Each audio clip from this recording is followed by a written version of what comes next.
राधे राधे प्रिय देवी और सज्जनों, आपका स्वागत है हमारे YouTube channel monitor biography with Amit में।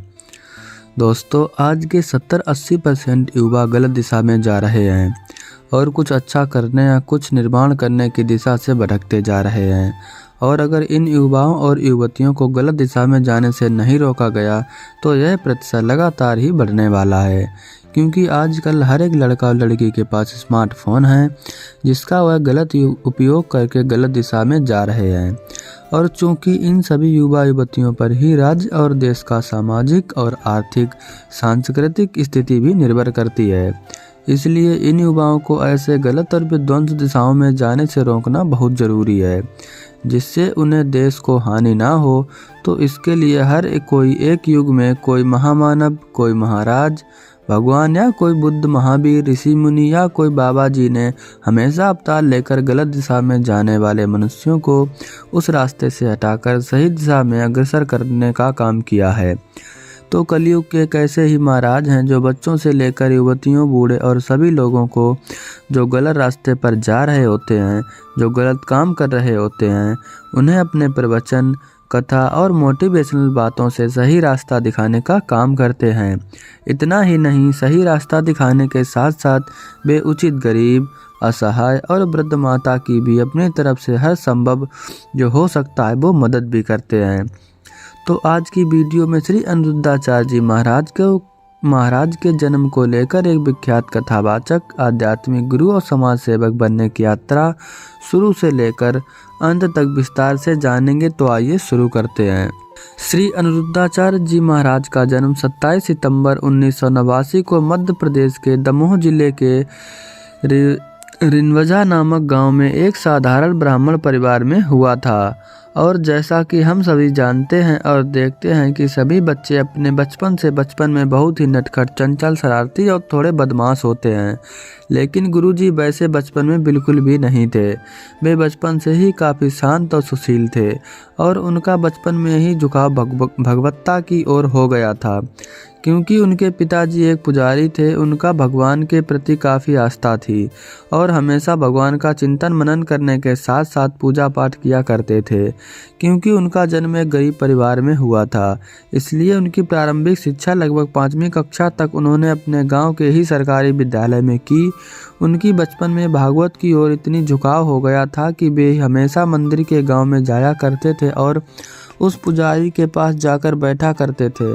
अनिरुद्धाचार्य जी के पिता का नाम श्री अवधेशानंद गिरी था, जो कि गांव में ही खेती बाड़ी किया करते थे और उनकी माता गृहिणी थी।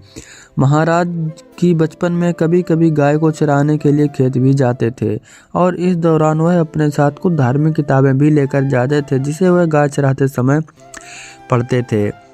चूँकि महाराज का जन्म एक गरीब परिवार में हुआ था, इसलिए उन्होंने अपनी 5वीं कक्षा तक की पढ़ाई गांव के ही सरकारी विद्यालय से की।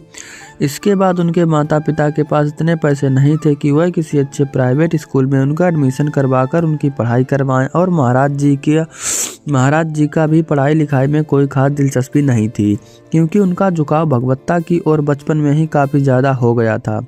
और शायद महाराज जी ने बचपन में ही यह जान लिया था कि एक दिन भगवान की शरण में ही जाना है और अंत में ही उनका नाम जपना है। तो अभी से व्यर्थ में संसार के क्रियाकलापों में पड़ने से क्या लाभ। और जैसा कि आप लोग सभी जानते हैं कि भगवान श्री कृष्ण भी अपने बाल्यकाल के समय गाय चराने के लिए जाते थे, तो महाराज जी भी अपने बाल्यावस्था में गाड़ी चलाने के लिए जाते थे और गाय चराने के लिए जाते थे। इस दौरान अपने साथ कुछ धार्मिक किताबें लेकर पढ़ाई करते थे, इसलिए वे अपने गांव में ही जब थे तो वह शुरू से ही बहुत सारे धार्मिक ग्रंथ जैसे रामायण, महाभारत, वेद इत्यादि को पढ़ने लगे। लेकिन उनको अपने गांव में वैसा माहौल नहीं मिल पा रहा था जहां से वे अपने भगवान की प्राप्ति का सपना पूरा कर सकें। इसलिए उन्होंने निर्णय लिया कि भगवान श्री कृष्ण के धाम वृंदावन जाएंगे। फिर क्या था, उन्होंने अपने माता पिता से आज्ञा लेकर वृंदावन के लिए चल पड़े और वृंदावन पहुंचकर उन्होंने संत गिरिराज शास्त्री जी महाराज के यहाँ शरण लेकर उनसे दीक्षा प्राप्त की और गुरु जी से अध्यात्म ज्ञान लेने के साथ साथ बहुत सारे धार्मिक ग्रंथ, दर्शन शास्त्र, वेद, उपनिषद, पुराण, रामायण और महाभारत जैसी किताबें पढ़कर सनातन धर्म को गहराई से जानने लगे। महाराज जी गांव से जब वृंदावन भगवता की प्राप्ति और सनातन धर्म को जानने के लिए आ गए तो यहाँ उन्होंने संत गिरिराज शास्त्री जी महाराज के आश्रम में शरण लेकर उनसे दीक्षा प्राप्त करके वहाँ उन्होंने हिंदू धर्म के अनेकों ग्रंथ को पढ़ना शुरू किया और साथ साथ अपने गुरु जी से भी उन्होंने कई सारे सनातन धर्म से संबंधित सवाल पूछकर उनसे जानकारी ली। ये सिलसिला काफ़ी समय तक चलता रहा और जब महाराज जी को सनातन धर्म के बारे में काफ़ी पता हो गया, अब ऐसा लगने लगा कि वे सनातन धर्म के बारे में काफ़ी कुछ जान चुके हैं और अब अपने अध्ययन और जाने हुए चीज़ों को लोगों तक पहुंचाने का काम किया जाए। सनातन धर्म का प्रचार प्रसार करने के साथ साथ लोगों को गलत रास्ते से हटाकर उन्हें सही रास्ते पर मार्गदर्शन दिखाया जाए और उन्हें भागवा की प्राप्ति के लिए जागरूक किया जाए। तब महाराज जी ने अपने संत गिरिराज शास्त्री जी से महाराज से आज्ञा लेकर जगह जगह जाकर उन्होंने सनातन धर्म और भगवान के बारे में पाठ करने लगे। लोगों को तार्किक और बौद्धिक बातों से उन्होंने लोगों को सही मार्ग दिखाने का कार्य करने लगे और यहीं से महाराज जी की कथा करने की शुरुआत हो गई। अब बात करते हैं श्री अनिरुद्धाचार्य जी के विवाह के बारे में। श्री अनिरुद्धाचार्य जी महाराज का ऐसा मानना है कि सभी युवाओं को सही समय पर लगभग 20 से 25 वर्ष की आयु में शादी कर लेनी चाहिए, क्योंकि इससे युवाओं के मन का संतुलन बना रहता है और वह गलत दिशा में जाने से बच सकते हैं।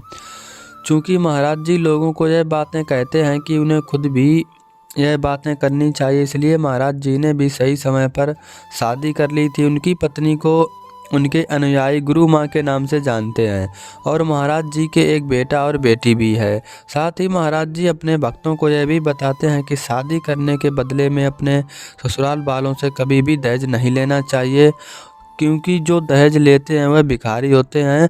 अगर हाँ अपने मन से खुशी से अपनी बेटी को कुछ दें तो वह अलग बात है, लेकिन दहेज की ज़बरदस्ती या मांग नहीं करनी चाहिए। और महाराज जी ने भी खुद भी शादी में अपने ससुराल वालों से कुछ नहीं लिया था। और जब महाराज जी ने अपने गुरु संत गिरिराज से महाराज जी ने आज्ञा लेकर जगह जगह जाकर सनातन धर्म का प्रचार प्रसार करने लगे, साथ साथ लोगों को गलत मार्गों से हटाकर सही दिशा दिखाने का कार्य करने लगे, तो उनका तार्किक बातों और कथा प्रवचन लोगों को काफ़ी पसंद आने लगा और धीरे धीरे उनसे बहुत से लोग जुड़ने लगे। महाराज जी चाहते थे कि यह हमारी बातें, सनातन धर्म की बातें सैकड़ों हजारों लोगों के अलावा लाखों लोगों को देश विदेश, बच्चे, जवान, युवा युवती और वृद्ध लोगों तक पहुँचते, ताकि कम समय में ज़्यादा लोग प्रभावित हों और अपने धर्म की महत्व, अपने जीवन की महत्व और अपने कर्म के महत्व को समझें। और लोगों ने भी उनसे यह मांग करने लगे कि आप अपनी बातों को सोशल मीडिया पर शेयर करें, ताकि हम आपकी बातों को केवल वृंदावन आने पर ही नहीं बल्कि अपने घर बैठे ही सुन सकें, अपने बच्चों को बता सकें और भी लोगों के साथ शेयर कर सकें। तब महाराज जी ने सोशल मीडिया साइट जैसे यूट्यूब, इंस्टाग्राम, फेसबुक और अपना अकाउंट बनाया और अपने कथा प्रवचन की वीडियो रिकॉर्ड करके उन्हें अपलोड करने लगे। शुरुआत में तो उनके सोशल मीडिया के वीडियो पर कम रिस्पॉन्स आए, फिर महाराज जी ने अपने टीम को यह आदेश किया कि चाहे रिस्पॉन्स कैसा भी आए, आप हमारे हर प्रवचन और कथा को सोशल मीडिया पर वीडियो रिकॉर्ड करके ज़रूर अपलोड करें। तो उनके टीम के लोगों ने भी लगातार उनके साथ वीडियो सोशल मीडिया पर अपलोड करने लगे, जिसका परिणाम यह हुआ कि काफ़ी लोग महाराज जी की कथा और प्रवचन को वृंदावन में सुनने के साथ साथ अब घर बैठे बैठे भी सुनने लगे। और साथ साथ माताएं बहनों ने भी काफ़ी ज़्यादा सोशल मीडिया पर, टीवी और पर महाराज की कथा सुनने लगे। और अभी उनके यूट्यूब चैनल पर 17 मिलियन लगभग सब्सक्राइबर हैं। उनके चैनल के माध्यम से सभी बच्चों से लेकर युवा युवतियों और वृद्ध माताएं घर बैठे भी महाराज जी के लाइव प्रसारण का आनंद उठाने के साथ साथ उनके दर्शन और कथा का आनंद लेते रहते हैं। और महाराज जी अब वृंदावन के अलावा भारत के अनेक राज्यों में साथ साथ विदेश में भी जाकर प्रवचन कथा को सुनाने के लिए हजारों की संख्या में भीड़ उमड़ती है। अभी उनके लाखों प्रशंसक और फॉलोअर्स हैं और अब वे भारत के सबसे ज़्यादा सब्सक्राइबर वाले और नंबर 1 कथावाचक बन गए हैं। तो दोस्तों ये था श्री अनिरुद्धाचार्य जी महाराज का जीवन परिचय। आपको कैसा लगा? अगर अच्छा लगा हो तो कमेंट में राधे राधे जरूर लिखें और अनिरुद्धाचार्य जी के बारे में